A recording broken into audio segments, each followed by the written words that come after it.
clear. We have to understand what it was that Jesus did for each one of us on the cross. Well, I guess my first experience in Costa Rica was five years ago, and it really meant a lot to me to kind of get out to Costa Rica and meet Will Bailey and see what his mission was all about. And I think my first visit was it really came full circle for me to, really, what Will preaches and what Will really has the forefront of his missionary is, that we're all family. Whether we're in Costa Rica or we're downtown Florence or in California. I think the first time that ever hit me was the first time I went to Costa Rica, and seeing the youth kind of bond and the adults as they kind of grow in their vision is always great to see. But that's really first time I went was 5 years ago, and then my role's kind of developed since then. But I think this past year was the first year that I was in charge, and it was a lot more blessing to me to see it from start to finish, and how everybody formed friendships and got closer, over the course of the week. The coolest thing I saw this past trip that we had experience for was when we went on the Tuesday night to the prayer service. I think that was great to be with my oldest daughter at that one.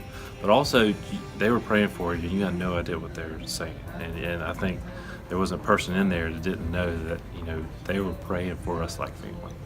That we were praying back for them. And it's that communication, you need communication. You could feel it. And I think that was the coolest thing for the week for me is to experience that. No. It's watching Nate interact with those little kids and seeing our young people interact with those young kids. That's my most exciting moment when we go down, is when we work with those Bible school kids. And I just love to sit back and watch it. It just does my heart good. It's what I think our church is about, where we love God and we follow Jesus, but we love our neighbor. So.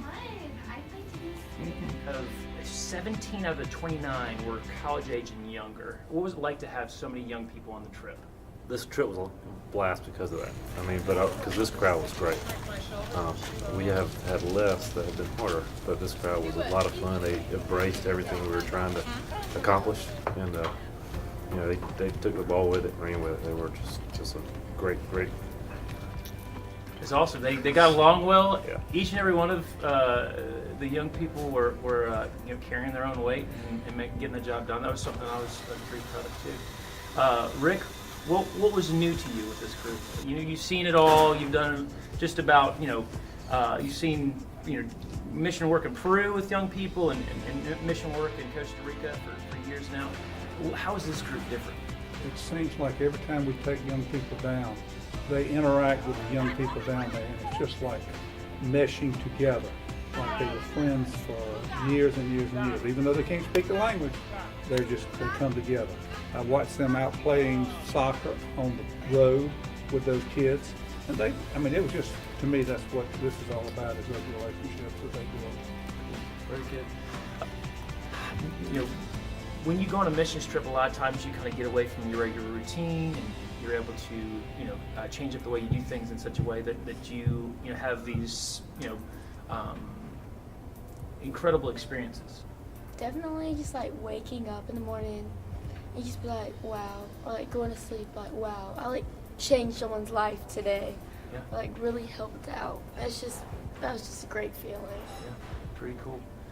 You wake up and you get to see a beautiful sunrise and over the mountains, and you know that you're going back out to pour concrete or sand a bed or whatever it may be. Awesome. What else? Probably going to the church at the end when they started praying over all the families, and that was emotional for all of us. And the pastor of the church came up and started praying over my phone, and it made me just lose it. I could not. It was the sweetest thing I've ever experienced. Awesome. You really see Jesus is light shining through these people. That's what I really felt. You have anything that makes you think, I want to go back there next year? It's just fun and different. You don't get to do it at home. Yeah. There's a lot of new experiences. Anybody want to name one of those new experiences you never thought you did? Concrete. Yeah, pouring concrete, right? And then 85-degree heat, and what's that like? What's pouring concrete like? It's heavy. Okay. It's hard. Can you kind of take me through the process? Well, first they have this big machine that spins, and you put the gravel and the water and the concrete in it, and then you pour into wheelbarrows, and then you lay out a bunch of rocks, and then pour it over, and then spread it out, and then it dries out, and it's like concrete. Like Awesome. Very good. Well, yeah. So, okay. So, what did you learn? What did you learn from Costa Rica? I learned that some of the people there, that even though they don't have some of the opportunities that we have, or some of just like the little things that we have, they are so happy, and maybe even more happier than we are. 'Cause it was just amazing to see that joy that they had. definitely to be more grateful, just to see what they had and what we have. Yeah, like whenever me, Anna, Yolanda, and Ryan went into town to get nail polish for VBS, we told the taxi driver to keep the change. Like, it was just like a little bit, and he just like lit up. It was just a little bit. Will was like, he said like, why not, like some people ask why not send money and stuff, just like, because it's basically the same thing, but it's not. You like get to experience like more and like see how like what you're doing like for them. It's not just, you know. It's just, You build relationships. We're not just putting roofs on churches or making beds. We're gonna make a relationship that's gonna be 2, 3, 5, 10 years down the road, and we're gonna see some lasting changes. So I got to know some guys and girls that I hadn't talked to a whole lot recently or ever that much, and I sang country songs with Alexander and Jack Sansbury and Daniel, which I never do. But also, being able to do a small thing to serve the ladies that are serving us. So, when we're eating at the kitchen, there's somebody always working to make hot food for us after working all day, and that was something that I really valued. A good big meal after working with concrete all day long or whatever, and so you're doing something small at the end of the day or at lunch or whatever to wash the dishes and just say thank you in a small way. I feel like that's something that I can bring back. I want to talk about communion, kind of his perspective on communion. I remember him saying when you go up and pray on your knees and stuff, sometimes people feel that they're right beside the other people that are in Costa Rica, so you feel like you're always with them in communion, because you're all basically family. So no matter what. That's the key. We come back feeling like we're family. We know everybody.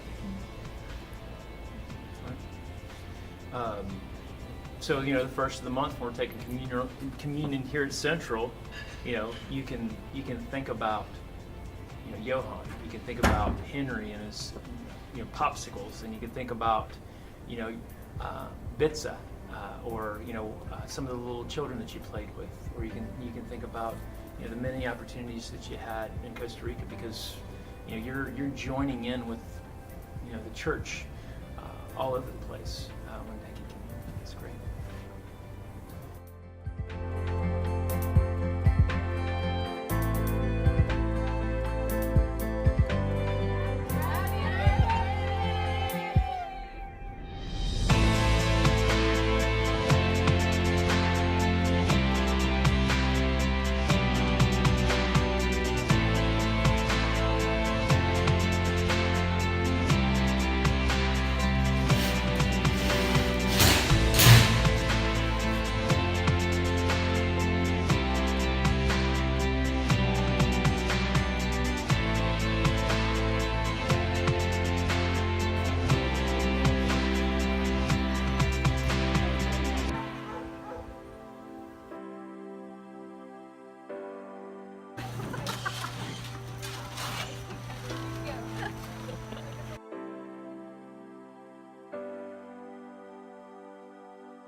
oración constante. Number 2, we have to run to get to that goal. We have to pray constantly, intensely to get to that goal. Y número 3, la bendición de la salvación es tuya. No te rindas, pase lo que pase. And number 3, know that God's blessings are yours. Don't ever give up no matter what happens.